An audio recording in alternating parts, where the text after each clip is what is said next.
you seen all the new construction just popping up everywhere all over North Atlanta? And you love new construction? Well, today I'm going to give you some tips on buying new construction homes.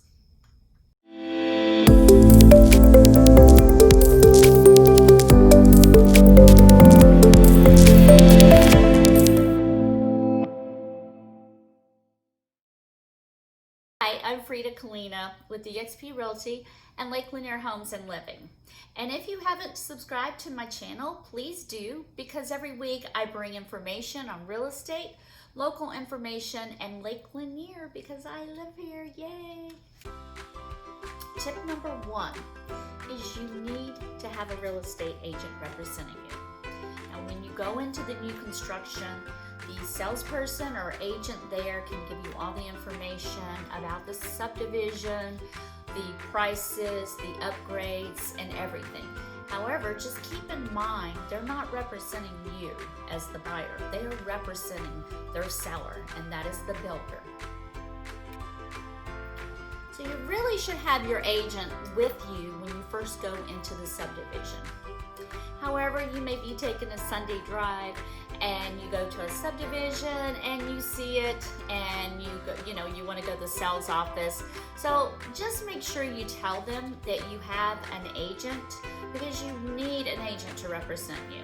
Don't start getting into any negotiations or anything like that until you have the real estate agent that is representing you there to help you, to ask questions and to get all the information. The cost of a new construction home can be very confusing.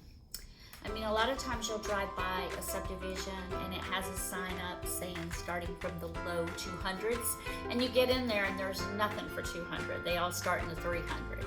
So maybe that first home they built was just a complete plain house, no premium lot, no upgrades. So therefore they can say it starts in the 200 range.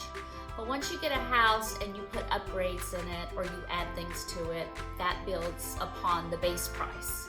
And so there's all different ways they come up with the complete price, and that's adding in any construction changes and any type of upgrades. You go to the design center and choose all of those. Most builders have a design center that the buyers go to pick out all their colors, their upgrades, or their countertops, their cabinets, their floors, and it can be a lot of fun. However, it can be really pricey if you start upgrading too much, and that's easy to do. So my suggestion is make sure you have a budget and stick with it. I mean, some of the main things that you might want to do is the kitchen upgrades and the floors, because that's a little bit harder to do later. But most of the other things you can just upgrade as you go, as you live in the house, and it'll probably be much cheaper also. The next tip is negotiating. And if it's been a while since you bought a house or had a house built, you may think, how negotiable is the builder? And right now I can tell you they're not negotiable, because they're building faster than they can sell the houses, or most subdivisions are.